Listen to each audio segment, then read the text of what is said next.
E no Ceará, também um clássico, tá? Ferroviário e Ceará fizeram um jogo de roteiro daqueles eletrizantes, uma partida com 5 gols, variações ali, viradas, aperto no final. E Léo Fontinelli pode começar a pedir uma vaguinha ali de auxiliar de Wagner Mancini, porque tudo que o homem falou no pré-jogo, Mancini precisou fazer ao longo do jogo. O que Léo considerou que seria a escalação ideal para o Ceará nessa semifinal.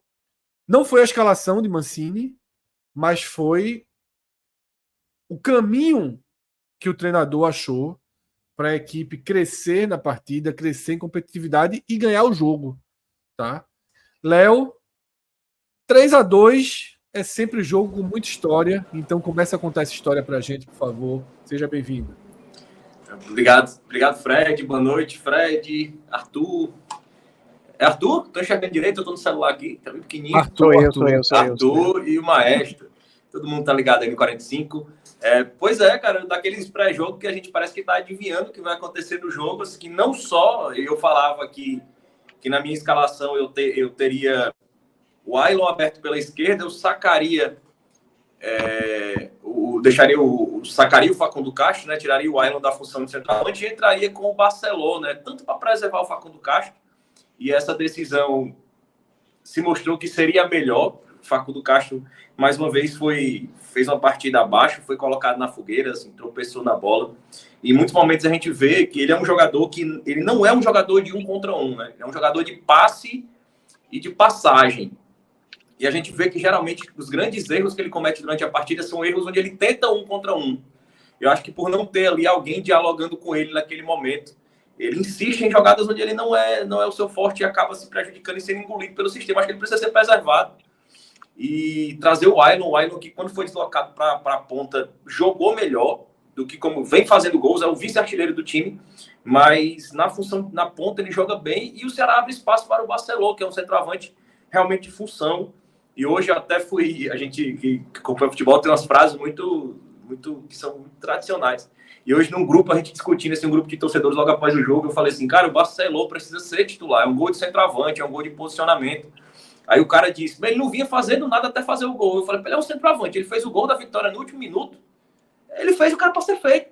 Se ele fizer isso todo jogo, tá bem pago, não precisa dar embaixadinha, não precisa dar 10 chutes a gol, não. A gente está falando de um time que vinha perdendo gols dentro da pequena área, em mais de um jogo. E a tônica do Ceará, e a gente falava muito sobre isso antes, que é a forma como o Ceará, o extra-campo, ia influenciar dentro do campo, né? E se somar da forma como o Ceará foi engolido pelo contexto do jogo contra o Bahia, o pouco avanço que teve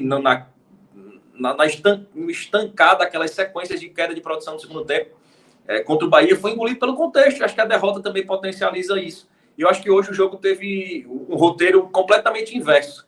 Acho que foi um jogo onde o time não jogou bem, onde a defesa, mais uma vez, foi muito frágil, né? A gente destacar que o Ceará tomou 9 gols em 4 jogos, dentro desse contexto Fortaleza e Bahia, mas também teve ABC e Ferroviário, né? Então, assim, a defesa muito vazada, hoje tomou 2 gols iguais contra o Ferroviário, assim, um buraco no meio da zaga, uma bola enfiada ali. Eu achei o David Ricardo muito mal. Hoje, o Ramon Menezes também sentindo o ritmo. Acho que a zaga do Ceará como um todo, e assim, não é uma crítica direcionada aos 2 jogadores, porque o Ceará vem apresentando essas mesmas falhas de marcação na zaga, com todas as duplas de zaga que foram testadas, com Jonathan, Matheus Felipe, e David Ricardo, todas as zagas. Acho que é uma questão estrutural de sistema que precisa ser corrigida pelo Mancini urgentemente. Eu acho que é o grande foco nesse momento, porque o Ceará também vem marcando gols, né? Marcou 3 contra o Fortaleza, marcou 1 contra o Bahia, marcou 2 contra o ABC e hoje marca 3 novamente. Mas a zaga continua preocupando.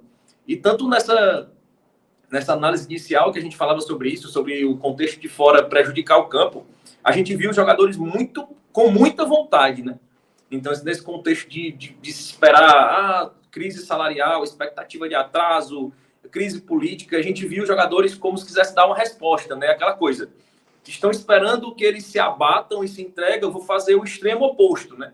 eles começam a entrar com muito mais nervosismo, com muito mais intensidade, querendo mostrar que estão querendo o jogo, e acaba que fica um jogo mais feio, um jogo mais nervoso, mas mesmo assim o Ceará conseguia ali no começo de jogo avançar, mas também permitindo jogadas do Ferroviário ali, que apostava muito ali no Ciel, que é um... Hoje nas redes sociais, a torcida de Ceará e Fortaleza diziam ao mesmo tempo, assim, um coro único, cabe nos dois.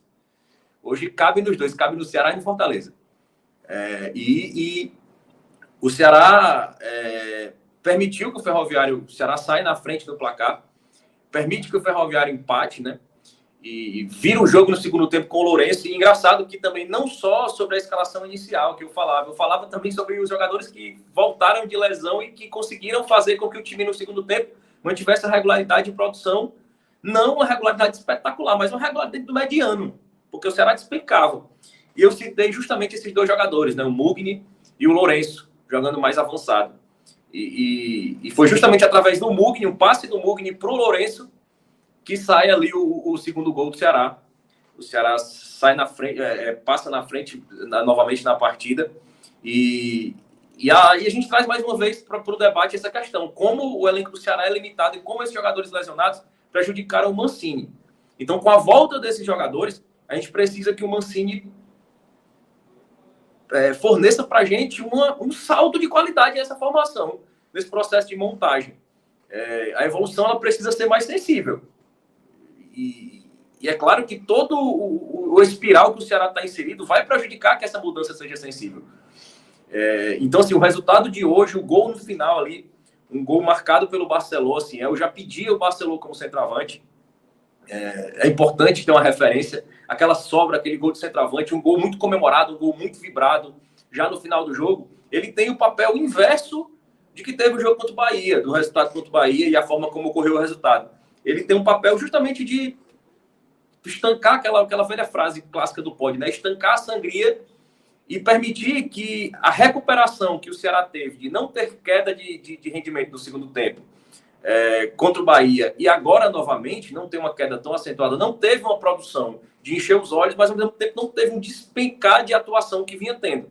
Então o gol no final do jogo serve justamente para dar um fôlego, estancar a sangria e permitir que daqui o time busque realmente um equilíbrio com o resultado na mão e vá para o jogo, para o segundo jogo um pouco mais tranquilo.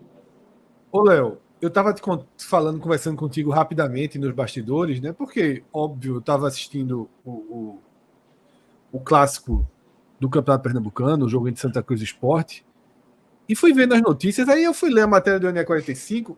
Antes de ler a matéria, eu fui fazer o campinho, que a gente daqui a pouco vai analisar, né? Dos jogadores, trazer as atuações. E eu olhei na ficha e vi ali, Barceló 61. Quando eu vi 61,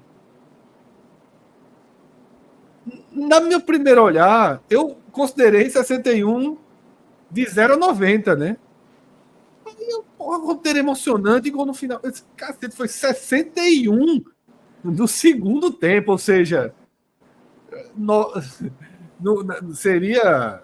Sei lá, foram 17 minutos de acréscimo. 17 minutos de acréscimo, né? Então dá quando a minha reação foi engraçada assim, 61 do segundo tempo. Léo, eu queria te fazer uma pergunta. Você analisou muito bem que os placares e as atuações de quarta e de hoje, de certa forma, ficam um pouco invertidas, né? Desempenho contra o Bahia talvez merecesse mais, desempenho contra o Ferroviário talvez merecesse menos. Tem um pouco disso, né? Mas eu pergunto, considerando que existe ordem dos fatores, não dá, a gente tem que analisar tudo como as coisas são.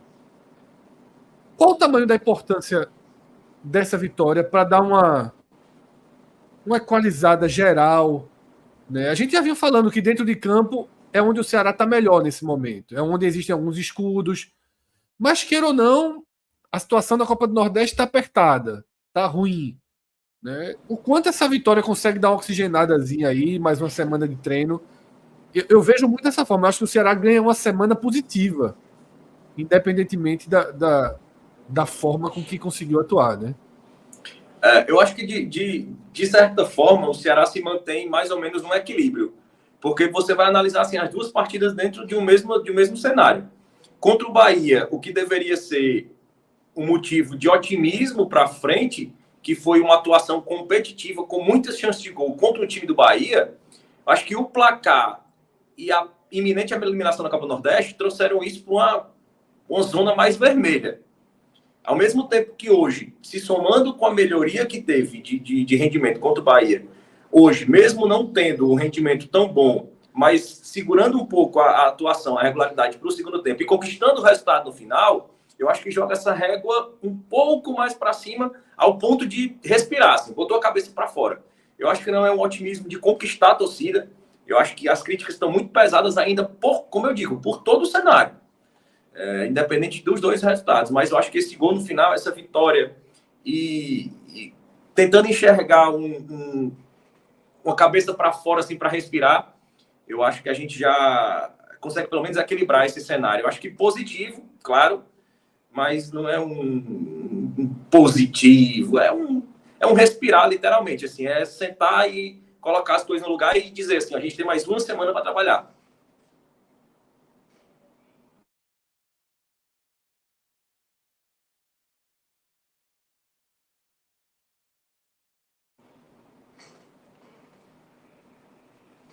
Acho que tá desligado o microfone, velho. Vocês me deixaram falar alguns segundos com o microfone desligado, tá? Eu ia dizer que a partir de agora a gente vai para a segunda parte da nossa análise, tá? Que é quando a gente coloca uma lupa nas atuações individuais e, naturalmente, a partir dessas atuações, a gente consegue trazer uma análise mais consistente do que foi o jogo, de como foi o time, tá? Pedrão, eu estou compartilhando a tela agora e você já pode jogar aí para que Léo faça a análise individual, jogador por jogador, tá? Do que foi essa partida. Deixa eu recolocar aqui, porque eu já tinha colocado no modo apresentação, mas vou precisar fazer de novo. Léo, pode começar já, tá? Tua análise, o que a gente tá aí com o campo, e pode começar. Você tem dois caminhos, tá? Ou você começa já escolhendo o melhor em campo, os melhores em campo, ou você parte jogador a jogador e a gente começa por Richard e vai construindo a avaliação de todos que entraram em campo. Como até estava falando aqui em off no começo, eu acho que foi uma atuação muito regular, acho que do time todo. Nem para mais, nem para menos. Ela foi uma atuação bem ok. E eu acho que, assim, para escolher os três melhores, os três piores é muito difícil, assim, porque eu acho que a zaga foi muito determinante para o resultado. Tanto o David Ricardo como o Ramon Menezes tiveram seus momentos de oscilação e de posicionamento. E eu acho que o Rai Ramos contribuiu muito para isso. É impressionante, assim, como o Rai Ramos ele sempre está presente na jogada do gol, assim, sempre o posicionamento dele é muito determinante. E eu vinha comentando isso também com alguns amigos assim que também produzem conteúdo, falando sobre isso. Assim, é impressionante como ele não é um lateral que falha naquela cobertura, assim, o cara deu uma bola longa nas costas dele, por lá saiu o gol. É impressionante como é no posicionamento defensivo, quando ele precisa fechar, quando ele precisa cobrir um espaço, preencher, fazer uma sobra, como ele está sempre presente no lugar errado, da forma errada. Ele até, você percebe assim, olha, o zagueiro saiu aqui, a cobertura é dele. Ele até tem essa noção de mais ou menos onde deve estar, mas é impressionante como ele está sempre deslocado, 1,5 metro para lá, para a esquerda, para a direita, para trás ou para frente, e a jogada do gol sai muito sempre nessa situação. Acho que foi contra o Bahia, foi assim, no Clássico, ele sempre tem essa participação direta. Ramon Menezes sentindo a volta, muito abaixo. David Ricardo também, eu considero mais zagueiro, mas não tem uma atuação segura, eu acho que deixaram muito espaço ali. Matheus Bahia regular, acho que não encheu os olhos, muita força, muita entrega, mas foi importante para o resultado. Acho que foi, inclusive, uma atuação geral muito a cara do Matheus Bahia, assim. Foi uma atuação do time inteiro, atuou como vários Matheus Bahia, assim. Muita intensidade, muita força, muita tentativa e nada de encher muito aos olhos taticamente. O Caxique também, acho que fez uma partida um pouco abaixo, Recalde muito cansado, assim, impressionante como fisicamente ele cansa. E no pré-jogo eu falava como é importante, eu falei assim, rapaz, o Mancini tem que tirar no intervalo o Recalde. Ele tem que sair no intervalo, ele não aguenta 2 tempos. E foi o que aconteceu, assim, precisa sair. O Richarlison, gostei demais do Richarlison, assim, mais uma vez, assim, é um jogador muito seguro, não vem sendo o Richarlison dos grandes tempos, mas é um jogador com mais intensidade, e o Ceará ter recuperado o Richarlison, no sentido de ter um jogador que se pode contar, porque era um jogador descartado totalmente do contexto, faz o Ceará conseguir ter um Lourenço jogando mais avançado lá do recalde. E tanto no jogo contra o Bahia, como hoje, o Lourenço foi completamente determinante para o resultado. Eu acho que ele consegue organizar muito mais ali, dar muito mais dinâmica. Assim, a dinâmica que a falta de intensidade do recalde não permitem que aconteça, o Lourenço consegue dar. Acho que ele consegue dar em força física, em pressão, em velocidade, em explosão. O Mugni, a gente já mencionava também no pré-jogo, acho que o Mugni consegue levar esse Ceará à frente. Ele é muito importante, assim, e não vinha sendo esse jogador importante no começo da temporada, veio ser agora depois da recuperação da lesão, né?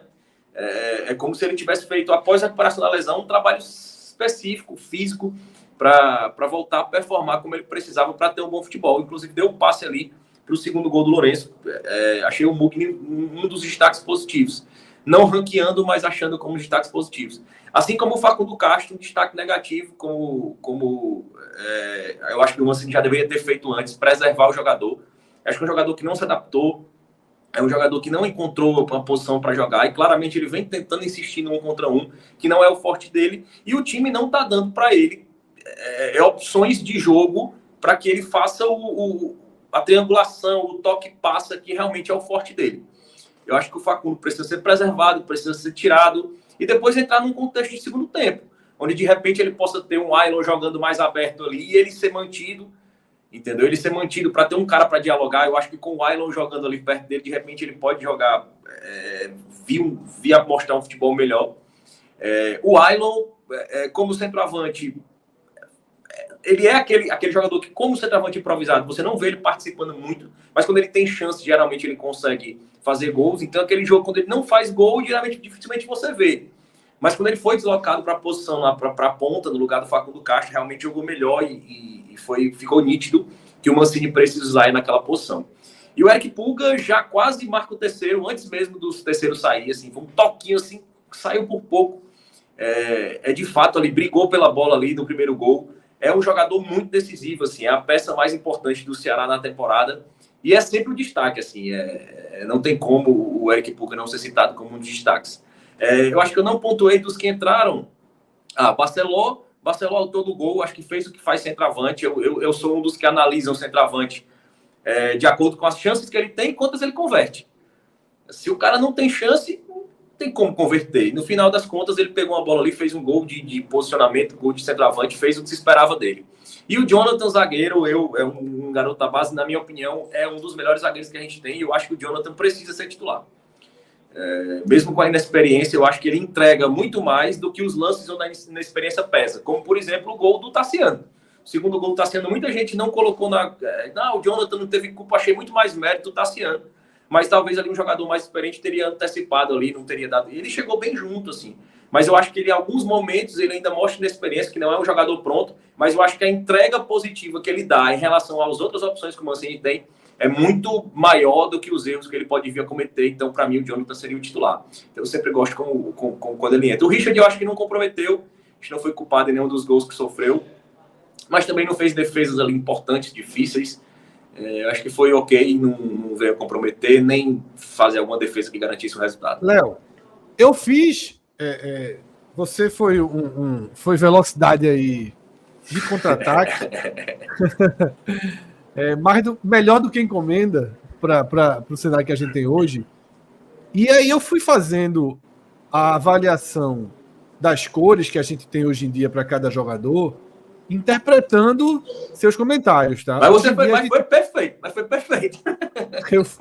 Eu fui ouvindo e imaginando onde ficou devendo, onde foi realmente muito mal e onde os jogadores tiveram um maior destaque. Eu fui fazendo eu não mencionei o Jean Irmer porque acho que não teve pode deixar na avaliação. E o Mancini, eu acho que ele coloca um verde claro, porque eu acho que ele deveria ter entrado já com aquela formação que a gente já pedia, mas eu acho que a forma como ele já mudou rapidamente percebeu... A chave virou hoje, né? A chave virou rápido, virou rápido. Eu acho que ele merece esse destaque positivo hoje. É isso, Léo. Você não foi ali pontuar o melhor. A gente tem uma coroa. Pelo seu comentário, eu fiquei na dúvida entre Lourenço... Mas foi o Pulga. E Pulga, né? Isso quer dizer, entre Lourenço e Pulga, né? Pulga. O melhor da partida, Pulga. E posso colocar a coroa de prata em Lourenço? Pode.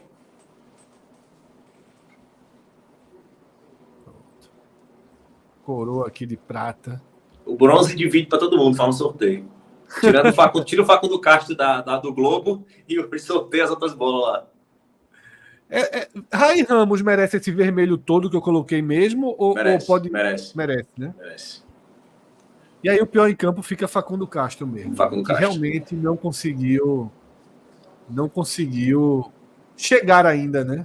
Sensação eu acho que tem muito peso na montagem tática do time do Mancini. Pela forma como você vê ele precisando insistir no 1 contra 1, acho que o esquema tático pressiona ele a insistir no 1 contra 1, que é um ponto fraco que ele tem. Eu acho que o Mancini precisaria achar uma solução, pelo menos testar ou treinar uma solução de ter um jogador ali mais perto com ele, ou centralizar um pouco mais ele, para tentar uma solução. Porque eu acho que ele está muito sendo sacrificado. Porque o Mancini, todas essas atuações dele abaixo da crítica, o Mancini nunca testou uma variação. Nunca testou oferecer um jogador ali mais aberto para jogar com ele. Nunca tentou centralizar ele. O Mancini simplesmente não coloca ele e deixa ele tentar. Eu acho que precisaria ter um pouco mais de esforço tático aí do treinador nesse quesito. Eu sei que foi dito, mas só que talvez tenha passado batido para mim. Esses 200 minutos de acréscimo lá no PV, qual foi o motivo? O árbitro teve um problema lá com... Não sei se foi com o rádio comunicador. Eu estava na hora sem som, eu vi ele tirando aqui uns fios e botando e... Demorou que só. Acho que foi por causa... Basicamente foi isso. Certo. Eu só soube que o Ceará venceu o jogo quando começou a live. Porque assim, tava 2-2, agora sim, eu não sei escrever o post aqui, coloquei no ar. Aí quando o Fred começa a chamar, não sei o quê, eu calado, eu nem ia interromper, eu calado aqui. Eu não sei se trocou o árbitro, se ele se lesionou. Eu só vi ele tirando os negócios lá e colocando. Eu tava sem som na hora, não tava podendo ligar o som. E eu realmente não vi o contexto. Às vezes é melhor com o árbitro. Às vezes é melhor não ligar o som. No caso da transmissão de hoje, muito melhor. Eu tô achando que eu vou ter que voltar pro meu modus operandi antigo, porque não tá fácil não. Mas por outras razões, inclusive. Mas Pedro, a gente coloca a tela, por favor, exatamente. A gente vai atualizar nosso percentual aí de chance de classificação. Eu deixei em 50-50, tá? E a gente vai fazer, né, Léo, a partir de Léo, depois desse jogo de ida, qual seria o percentual para o Ceará, o percentual para o Ferroviário de classificação para a final, na tua visão? 60-40 para o Ceará.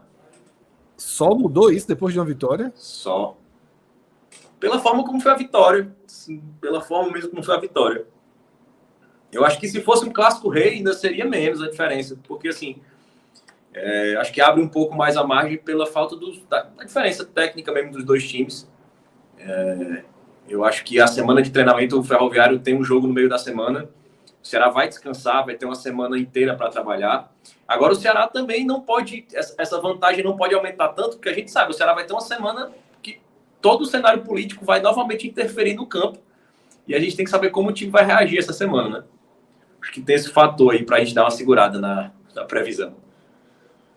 Cássio Zirpoli, Léo começou de forma bem modesta aí, tá com 60-40 pro Ceará. Qual a tua visão, Cássio? 70-30, né?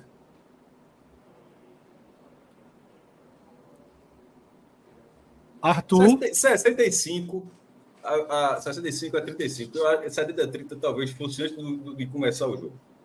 Agora que ganhou é menos? Não, eu falei o contrário, desculpa. Eu falei o contrário. Quer dizer, era 65, eu estava certo e me enrolei. É 70, você quer quanto a final? 70-30. Eu pensei uma coisa e falei outra. Se era 75, como é que vai ser menor agora? Mas já estava maior, 70-30. Arthur. 70-30. 70-30. E, na minha visão, 75-25. Vou um pouquinho mais além. Danou-se. Já venceu um jogo. Difícil com a derrota. Acho que o Ceará ficou com uma vantagem bem consistente. Eu não apostaria um centavo, sabe? Que o Ceará perde a vaga, não. Por isso que... Mas eu costumo ser mais ousado, Léo, nessas réguas. Você vai ver nos outros que... Santa Sport, ele vai botar 100-0 pro Sport. Espera aí, Léo. Não. Agora, Bahia, eu quis botar 99, agora eu vou botar 110 no Bahia. Só se descobrir jogador irregular, né?